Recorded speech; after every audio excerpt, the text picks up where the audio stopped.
তো বন্ধুরা, আমরা এই মুহূর্তে আছি মানিকগঞ্জ শহরে। আমরা শহর অতিক্রম করতেছি। এই যে আমার ডান পাশে দেখতে পাচ্ছেন বিজয় মেলার মাঠ। ওটা দারুণ লাগে দেখতে, যে দেখতে পাচ্ছেন আপনারা বন্ধুরা, কি চমৎকার লাগতেছে, দারুণ একটি দৃশ্য।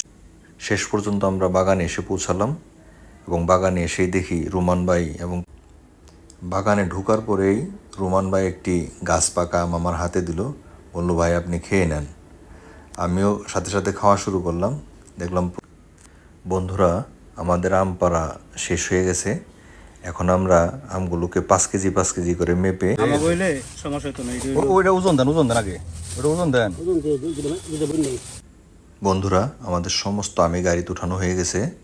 আমরা মোট আম কিনেছি 3 মণ 10 কেজি। এখন গাড়িতে আর কোনো কিছু উঠানোর মতো কোনো জায়গা নাই। আমরা বেশ পরিশ্রান্ত এবং ক্লান্ত। আমরা এখন বাড়ির দিকে রওনা দিব। আসসালামু আলাইকুম বন্ধুরা, কেমন আছেন সবাই? আশা করি ভালো আছেন। আমিও আপনাদের দোয়া এবং আল্লাহর রহমতে অনেক ভালো আছি। আজকে আবার আমি যাচ্ছি হাটিপাড়া এই আম সংগ্রহ করার জন্যে। আপনারা জানেন আমাদের দেশি আমের সিজন প্রায় শেষ। তো আমরা যে বাগান থেকে আম সংগ্রহ করব, এই বাগানের আমও প্রায় শেষের দিকে। তো রুমান ভাই আমাকে ফোন দিয়েছে, বলছে যে ভাই আসেন। তো আজকে যাচ্ছি সেই আম সংগ্রহ করার জন্য।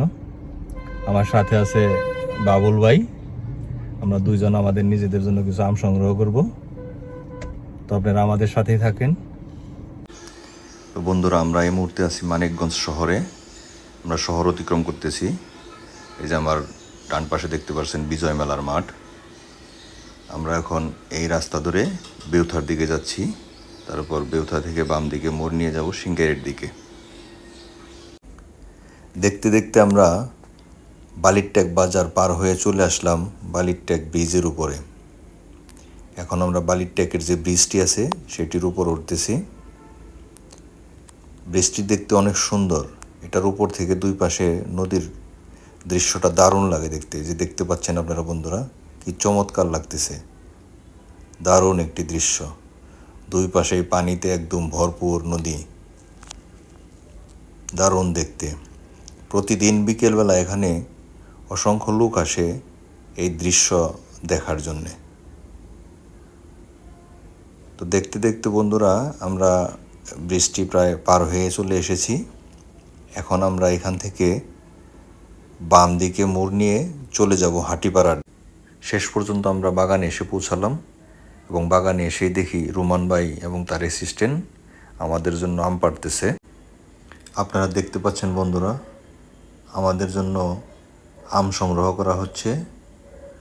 রুমান ভাই তার বাঁশের মাথায় যে নেট ব্যবহার করেছে আম পাড়ার জন্য, সেটি দিয়ে আম পাড়তেছে।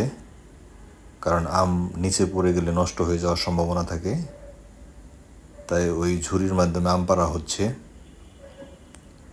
গাছে এখনো ভালোই আম আছে, বেশ ভালো আমই আছে এখনো। তবে মনে হয় আর বেশি দিন থাকবে না, শেষ হয়ে যাবে। বাগানে ঢোকার পরেই রুমান ভাই একটি গাছ পাকা আম আমার হাতে দিল, বলল ভাই আপনি খেয়ে নেন। আমিও সাথে সাথে খাওয়া শুরু করলাম। দেখলাম প্রচণ্ড মিষ্টি আমটি। তারপর আমি আরও কয়েকটি আম খেলাম গাছ পাকা। খেতে বেশ ভালোই লাগতেছিল, কিন্তু প্রচণ্ড গরম ছিল ভিতরে, বাতাস প্রবেশ করতে পারে না, সেজন্য খারাপ লাগতেছিল। এদিকে রুমান ভাই এবং তার অ্যাসিস্ট্যান্ট আমাদের জন্যে আম পাড়তেছিল। তো আম পাড়াটারা শেষ করে বন্ধুরা, আমাদের আম পাড়া শেষ হয়ে গেছে। এখন আমরা আমগুলোকে 5 কেজি করে মেপে পলিথিনের ভিতরে ঢুকাবো। তারপর ওইভাবে আমরা গাড়িতে উঠিয়ে নিব। ছোট বাকলিয়াটা দিয়ে না, ওই যে কেটাম তো না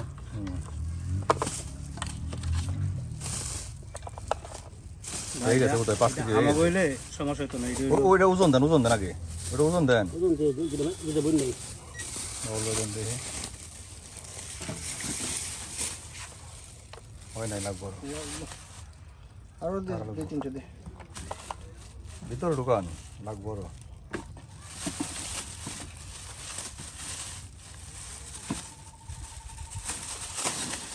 দে আরেকটা দে। বন্ধুরা, আমাদের সমস্ত আমি গাড়িতে উঠানো হয়ে গেছে। আমরা মোট আম কিনেছি 3 মণ 10 কেজি। এখন গাড়িতে আর কোনো কিছু উঠানোর মতো কোনো জায়গা নাই। আমরা বেশ পরিশ্রান্ত এবং ক্লান্ত। আমরা এখন বাড়ির দিকে রওনা দিব। আমার ভিডিওটি যদি ভালো লাগে লাইক করবেন, শেয়ার করবেন এবং আমার চ্যানেলটিকে সাবস্ক্রাইব করে রাখবেন। ধন্যবাদ সবাইকে।